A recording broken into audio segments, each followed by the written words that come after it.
pemirsa, terima kasih masih bersama kami di Special Talk Show saya dan masih bersama Bapak Ahmad Jauhar, Wakil Ketua Dewan Pers, dan kita akan membahas peran pers mendorong suksesnya pemilu 2019.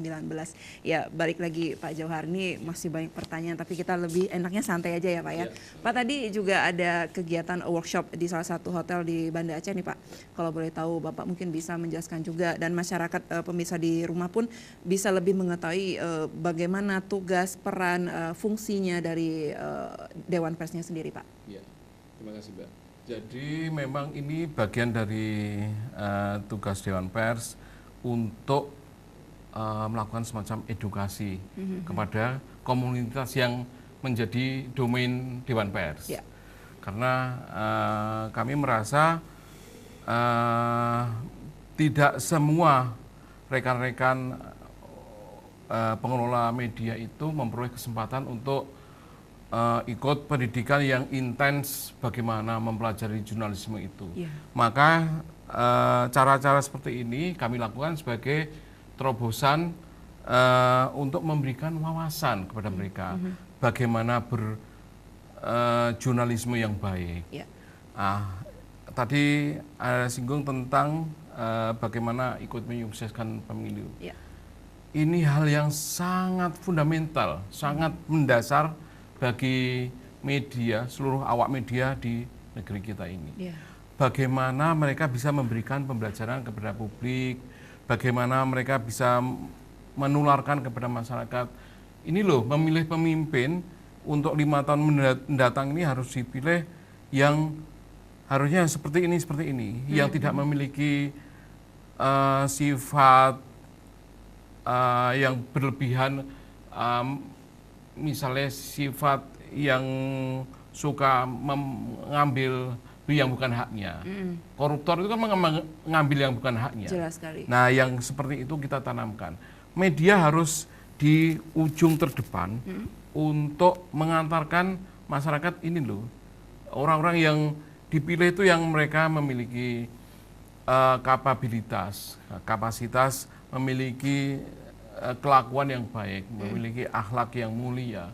Pilihlah mereka. Bukan orang yang bagi-bagi uang, hanya mengejar kepentingan politik, bukan. Karena kalau memilih dengan cara seperti itu, memilih calon wakil mereka yang memberi uang pada masyarakat. Nah, pada gilirannya nanti mereka akan mengambil uang negara, baik pejabatnya maupun anggota legislatif baik pusat maupun daerah akan istilahnya menganggap itu sebagai investasi yang harus kembali modal. Nah, kita ingin semua pemangku kepentingan paham situasi kita, bahwa lebih penting lagi memang memilih pemimpin untuk ke depan itu 5 tahun mendatang itu harus benar-benar yang memiliki kepedulian kepada rakyatnya, memiliki kepedulian bagaimana memperbaiki kondisi kehidupan bangsa ini. Jangan sampai yang terjadi adalah memilih sekitar 8-10 menit di bilik suara. Betul. Salah pilihnya itu kerugiannya itu 5 tahun mendatang. Betul sekali. Ya, ini saya sangat disayangkan. Nah, bagaimana media harus peka terhadap isu-isu seperti ini. Maka dari itu mereka diharapkan memperoleh wawasan seluas-luasnya, selain mereka diserukan oleh Dewan Pers untuk ikut uji kompetensi wartawan. Ada juga uji kompetensi. Ada namanya uji kompetensi wartawan itu untuk mengetahui bagaimana perilaku sehari-hari. Kalau dia bukan wartawan, pasti tidak akan lulus uji kompetensi wartawan itu. Seleksinya seperti apa itu, Pak? Seleksinya ya sebenarnya uji kompetensi wartawan itu mereka diuji pengetahuan dan wawasannya. Kalau mereka wartawan yang benar, pasti bisa, pasti lulus. Tapi yang wartawan jadi-jadian begitu, yang istilahnya adalah pasukan botreks, yang praktik sehari-harinya hanya misalnya mau cari amplop dan sebagainya, tentu tidak akan lulus. Karena mereka tidak ngerti basicnya menjadi wartawan tuh harus seperti apa dan sebagainya. Iya, iya. Nah, inilah yang coba tumbuh kembangkan oleh Dewan Pers agar benar-benar yang jadi wartawan di Indonesia ini benar-benar mereka yang mempunyai kepedulian kepada bangsanya, kepada masyarakatnya. Baik, baik. Tidak asal-asalan orang di pinggir jalan tiba-tiba jadi wartawan, bukan seperti itu. Tidak harus dia sekolah jurnalistik, tidak. Karena banyak juga wartawan yang bukan berasal dari sekolah jurnalistik, tapi karena mereka intens mempraktikkan bagaimana jurnalisme, akhirnya mereka paham dan bisa menerapkan hal-hal yang berkaitan dengan kepentingan bangsa yang basicnya sesuai dengan ilmu jurnalisme itu. Baik, baik. Nah, Ya. nah pemirsa, jika Anda punya pertanyaan silakan menelpon di nomor telepon yang nantinya juga tertera di layar televisi Anda. Nih, Pak Jauhar, saya setuju sekali dengan apa yang Anda sampaikan barusan. Nah, ini untuk menyukseskan pemilu 2019, ini kami sebagai masyarakat awam untuk lebih tahu dari apakah wartawan ini benar wartawan atau tadi yang Anda sebutkan wartawan asal-asalan palsu, ini bagaimana, apalagi ini menyangkut tentang pemilihan presiden untuk 5 tahun yang akan datang. Ya. Jadi kalau untuk mengetahui apakah wartawan itu dia memang sehari-harinya bergulat atau berpraktik sebagai wartawan beneran, bisa ditanyakan apakah dia sudah pernah ikut uji kompetensi wartawan. Apakah dia paham apa tentang jurnalisme itu sesungguhnya. Jurnalisme itu yang benar itu adalah yang menyampaikan itu tadi kebenaran, menyampaikan informasi yang bermanfaat bagi masyarakat, menyampaikan hal-hal yang positif, bukan hal-hal yang asal bisa menghibur masyarakat, tidak. Tapi benar-benar yang substansial, mendasar, bermanfaat bagi kesinambungan pembangunan bangsa. Karena ini lebih esensial, lebih penting untuk menjamin bahwa negara ini harus mampu menjadi negara yang mampu mengayomi rakyatnya, mampu menyejahterakan rakyatnya, mampu menjamin keamanan rakyatnya, mampu memberikan keyakinan atau masa depan yang pasti terhadap generasi-generasi berikutnya. Itu yang lebih penting yang harus dipikirkan oleh seorang wartawan. Ketika dia bangun pagi, menyusun rencana hari ini meliput apa dan sebagainya, ujung-ujungnya nanti informasi yang disajikan adalah informasi yang bermanfaat bagi pembangunan masyarakat itu sendiri. Oke, Pak, mungkin juga bisa menjelaskan ini. Saya membaca ada untuk persnya sendiri ada hak tolak dan hak menjawab, itu seperti apa, Pak? Iya, begini, hak tolak dan hak jawab itu adalah salah satu hak yang dimiliki oleh wartawan. Hak tolak itu wartawan itu ketika mewawancarai hal yang substansial misalnya tentang kasus korupsi, wartawan boleh bertanya kepada orang yang tahu persis peristiwa itu. Tapi kalau orang itu menyatakan saya mau menyampaikan, saya mau membeberkan apa yang terjadi, tapi tolong lindungi identitas saya, karena itu bisa menyangkut keamanan saya. Nyawa, ya. Nah, kalau wartawannya menyatakan oke, berarti kewenangan atau kewajiban itu berpindah. Nah, wartawan itu dia kalau sudah komitmen untuk melindungi narasumber itu tadi, dia tidak boleh mengungkapkan, kalau ditanya siapapun, siapa yang mengungkapkan itu tadi kasus korupsi. Dia harus benar-benar berani menolak, say no. Saya tidak bisa mengungkapkan ini karena saya terikat pada ketentuan atau kaidah yang sudah diatur. Itu diatur juga oleh undang-undang. Itu sah-sah saja artinya. Sah-sah saja.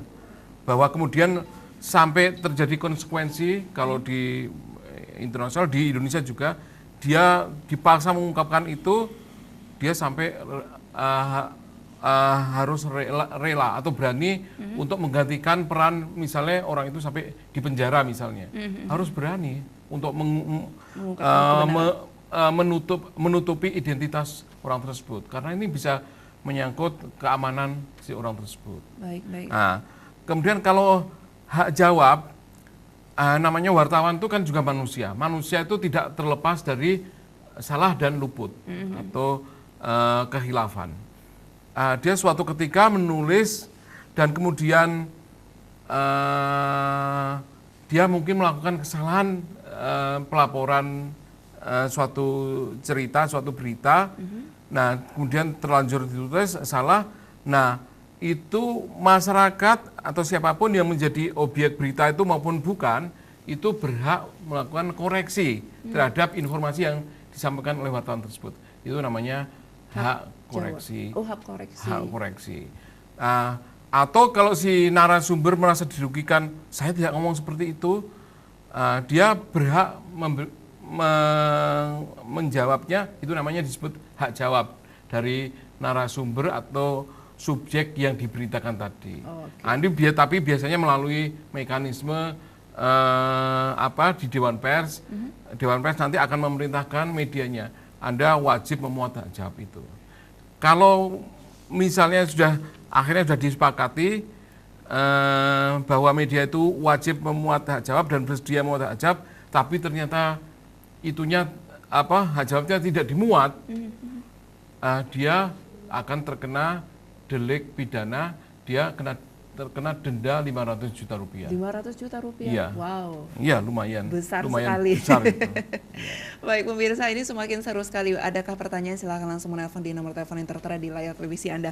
Pak Johar, ini tidak jauh berbeda dengan daerah Anda. Iya.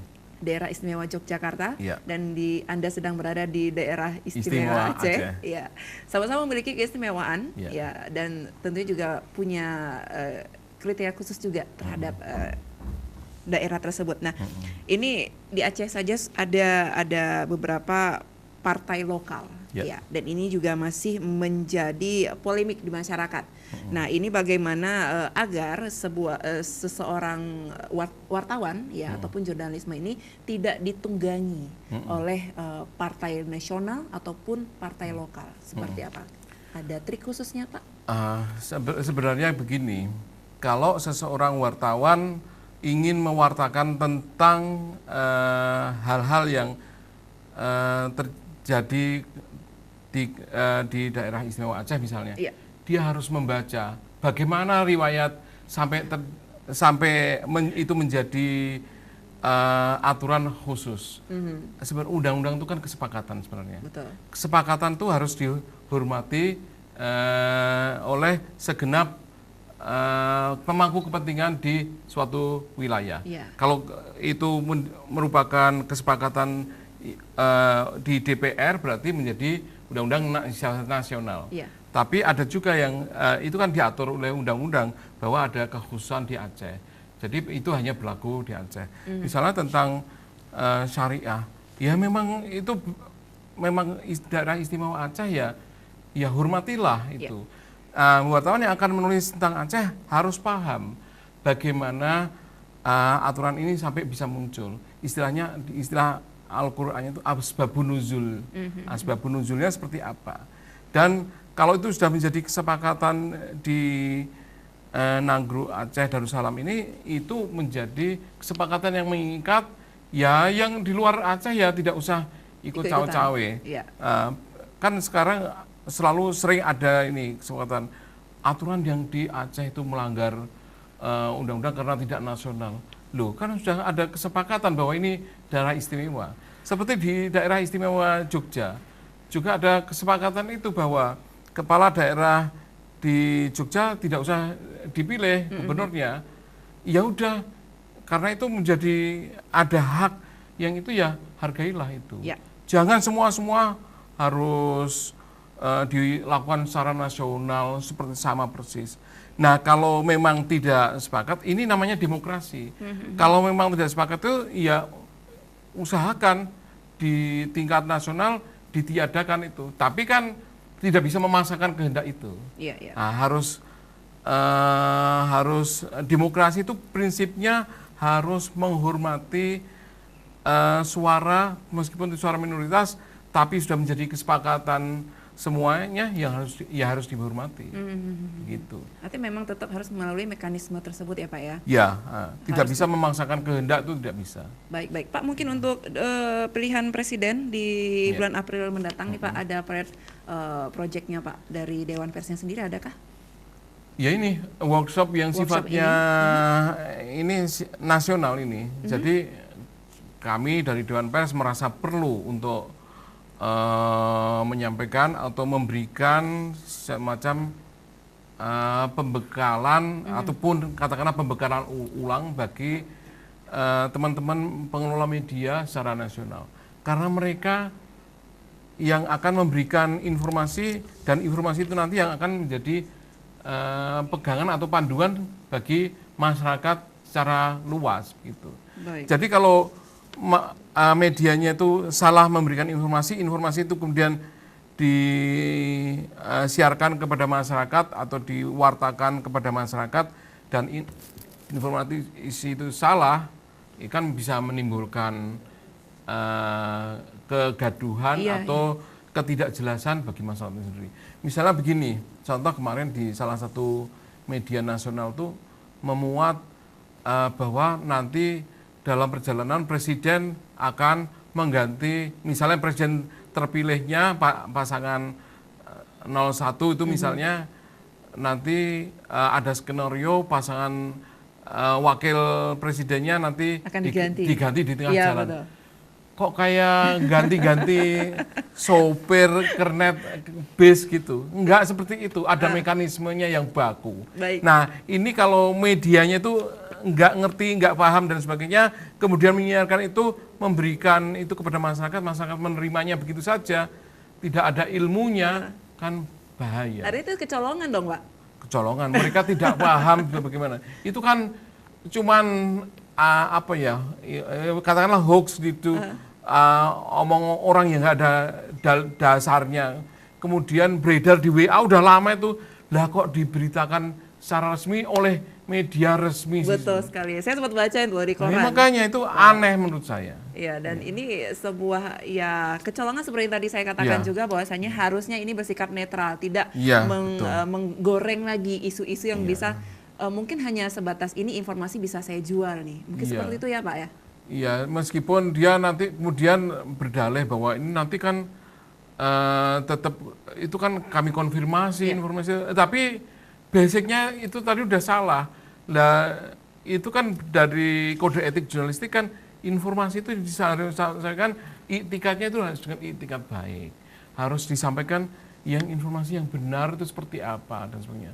Ini salah dipaksakan dibawa kemudian dikonfirmasi, meskipun konfirmasi benar tapi kan sudah terlanjur masyarakat mempercayai itu sebagai informasi yang benar, bahaya itu. Jadi sudah mendapatkan teguran ya Pak ya dari Dewan Persnya sendiri? Kalau tidak salah pekan ini Jumat akan dipanggil karena sudah ada keberatan dari laporan dari masyarakat laporan dari masyarakat maupun dari pihak yang merasa dirugikan dengan informasi tersebut. Artinya itu adalah informasi hoax ya Pak ya? Informasi hoax. Oke, saya benar. jamin itu sepenuhnya adalah informasi yang tidak dapat dipertanggungjawabkan secara profesional. Oke, luar biasa sekali. Saya senang sekali Bapak bisa menjawab seperti ini ya. Alhamdulillah. Karena memang informasinya masyarakat sangat butuh sekali informasi yang sangat-sangat jelas dan juga clear nih Pak. Artinya memang tidak ada yang ditutupi sedikit pun. Nah, ini kita masih untuk pemilu 2019 Pak. Sebenarnya di Aceh sendiri nantinya akan seperti apa menurut terawang Bapak nih mungkin? Kemungkinan ada dong ya Pak ya. Kemungkinan ke depannya nanti bagaimana untuk pemilihan pesta demokrasi ataupun pemilu 2019 ini Pak? Saya kira kaidah-kaidah yang berlaku baku di Aceh ini sepenuhnya adalah bagian dari keistimewaan Aceh. Ya. Orang di luar Aceh seharusnya tidak mengutik-utik situasi ini. Biarkanlah masyarakat Aceh yang menentukan kedepannya seperti apa. Toh untuk memilih presiden mereka juga sama kan. Yeah. Hanya yang beda kan hanya pemilihan DPRD-nya, kemudian DPD-nya saya pikir tidak banyak berubah, kan juga ada DPD dari Aceh nanti yang dipilih untuk pusat. Jadi saya kira yang lebih arif, lebih bijaksana adalah menerima apa yang sudah menjadi kesepakatan itu. Iya. Tidak memaksakan kehendak. Inti demokrasi adalah tidak memaksakan kehendak, Betul sekali. kecuali itu menjadi kesepakatan bersama. Baik, Demokrasi adalah mau menerima hal yang sudah menjadi kesepakatan luas meskipun dia tidak setuju. Iya, iya, betul. Kan presiden misalnya ketika memilih presiden, dia mungkin bukan pilihannya. Tapi karena masyarakat yang lebih luas memilih itu ya mau nggak mau ya itu menjadi Harus menerima. presidennya Betul gitu, sekali. harus diakui. Iya, baik. Luar biasa sekali ya pemirsa. Nah, jangan kemana-mana dulu ya pemirsa, kami akan segera kembali di segmen terakhir, tetap di Special Talk Show.